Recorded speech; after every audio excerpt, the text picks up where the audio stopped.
औरंगाबादमध्ये हे राम नथुराम या नाटकाच्या प्रयोगाच्या दरम्यान मोठा गदारोळ झाल्याचं कळतं आहे। नाटकाला विरोध करणाऱ्या संभाजी ब्रिगेड आणि स्वाभिमानच्या कार्यकर्त्यांना शिवसैनिकांनी मारहाण केल्याचं कळतं आहे। कृष्णा केंडे आपले प्रतिनिधी आपल्यासोबत आहेत। कृष्णा, काय माहिती आणखी?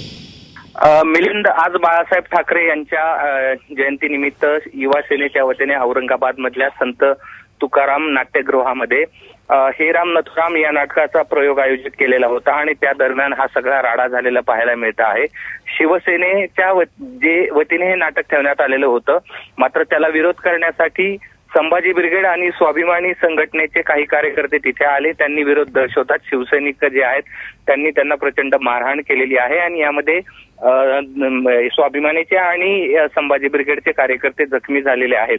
मात्र या सगळ्यांना विरोध करण्यासाठी आलेल्या कार्यकर्त्यांना अशा प्रकारे शिवसैनिकांनी चोप दिलेला आहे आणि यावेळी बोलताना शिवसेनेचे जिल्हा प्रमुख अंबादास दानवे जे आहेत त्यांनी असं म्हटलेलं आहे की आम्हाला जो नडेल त्याची ही स्थिती होईल। त्यामुळे ह्या सगळ्या नाटकाच्या प्रयोगावरून नाट्यगृहाच्या बाहेर हे दुसरं या ठिकाणी नाटक जे आहे ते पाहायला मिळालं होतं। आतापर्यंत पोलिसांनी काही जणांना ताब्यात घेतलंय, किती जण जखमी आहेत, त्यांना रुग्णालयात दाखल केलंय का, काय आणखी माहिती आहे? पोलीस घटनास्थळी पोहोचत आहेत।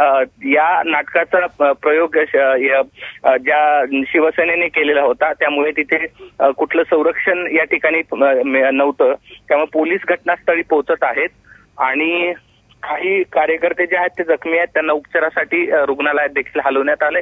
मात्र हे नेमकी कार्यकर्त्यांची गोंधळ असल्यामुळे संख्या किती होती हे मात्र लक्षात येऊ शकलेलं नाही। ताजी माहिती तुझ्याकडनं घेत राहू। तुर्तास धन्यवाद या माहितीबद्दल।